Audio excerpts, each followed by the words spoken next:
How can I combat internalized homophobia as a queer person? So, I think that whenever we're looking at unpacking our internalized societal biases, there are a lot of things that are helpful to different people.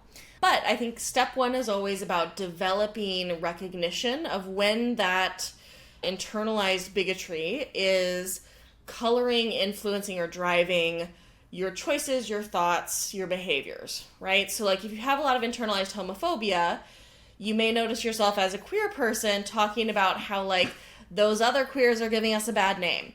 That's your internalized homophobia. You need to unpack that. Like, what is it about those queers that you don't like?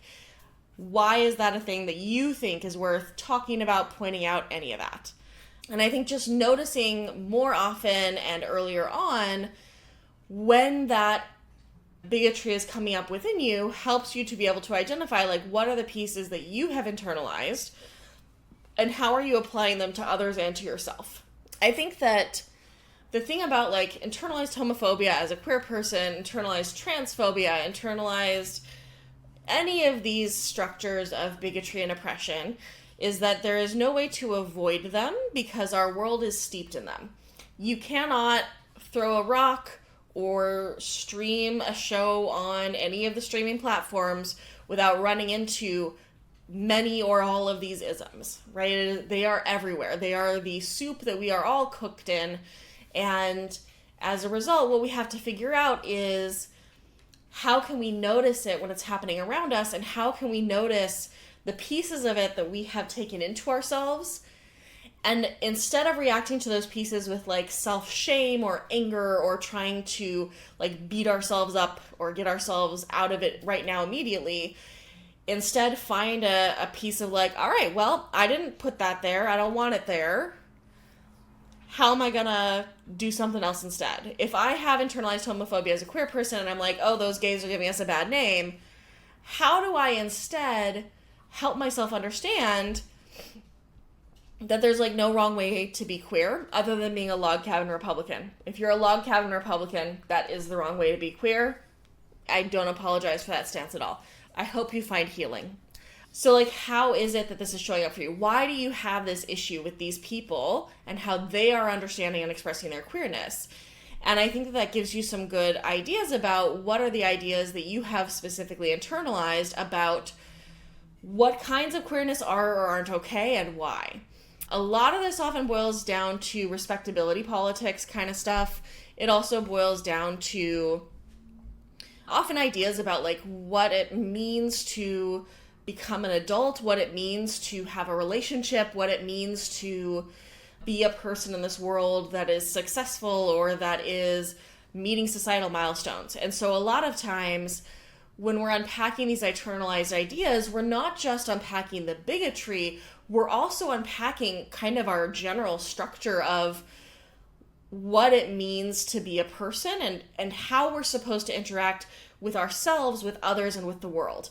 And so I think it's important to look at, like, how are these structures influencing you and what do you need to do to create a system that doesn't support them as strongly anymore, right? I think part of it also can be about spending more time in queer space, right? If you have a lot of internalized homophobia, but you spend a lot more time in queer spaces, some of it unpacks itself on its own. There are some ways in which exposure to something that runs counter to a bigotry we are presented can very much help us to unlearn that bigotry, because we're being surrounded by messages that have one specific slant on this group of people. Putting in other messages and examples helps our brains to be less extreme in their categorization and then have more cognitive flexibility, which then makes it easier for us to change those thoughts when those bigotry-driven thoughts come up. So the example of this that I can give you from research is fat phobia. So they have found that having people even just look at, like, a handful of images of people who are fat that are attractive images helps very deeply in unpacking people's internalized fat phobia.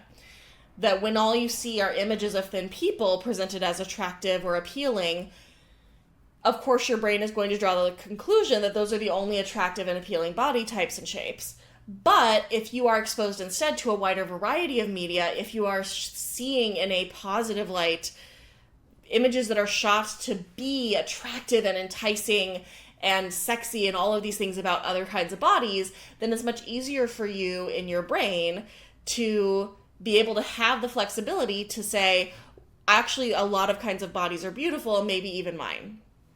So I think that if you have internalized homophobia and you're queer, spend more time around other queers, right? Like, do reading on queer theory, spend a lot of time in queer spaces. You can even just go to a queer space and just be there. You don't even have to interact with people, but just like going and being there so that you get to see all of the richness of what it is to be queer as a way to help combat those ideas about what's right or wrong, what kinds of queer are or aren't okay, the different ways that things should look, because there's no shoulds here. Something I say a lot, so when I go to a play party, a lot of times I'll look around and be like, why is everyone so hot? Like, especially queer parties. I don't know if y'all have been to many queer play parties. Everyone is so hot. Like, different body shapes and sizes, different amounts of, like, costuming and makeup, different ways of being in the space. Like, everyone is so hot. And the reason everyone is so hot is because everyone is in that space as themselves.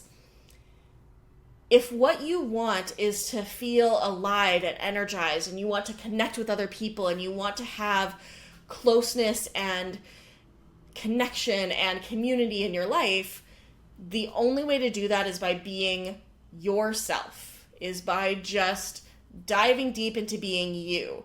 Whether that's being nerdy or goofy or weird or fat or queer or disabled, like whatever it is, what prevents us from being close with others, what prevents us from connecting is our shame and the pieces of ourselves we try to hide or kill in order to be more acceptable. We try to make ourselves acceptable to get connection, and then in that process we prevent the ability for others to connect to us because the person we're showing them isn't us. It's some person we think they want. And so I think another helpful tool in combating these internalized isms is reminding yourself and recognizing that there's no wrong way to be you. There's no right way to be you. The only way you can be wrong is if you're trying to be a person you aren't.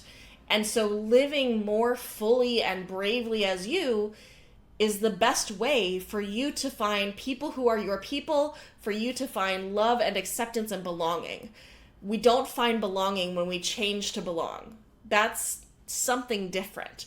What we find, the only way we can find belonging is by being ourselves, because people can't connect to someone who doesn't exist. And if we're giving them this false front, that's a person who's not real.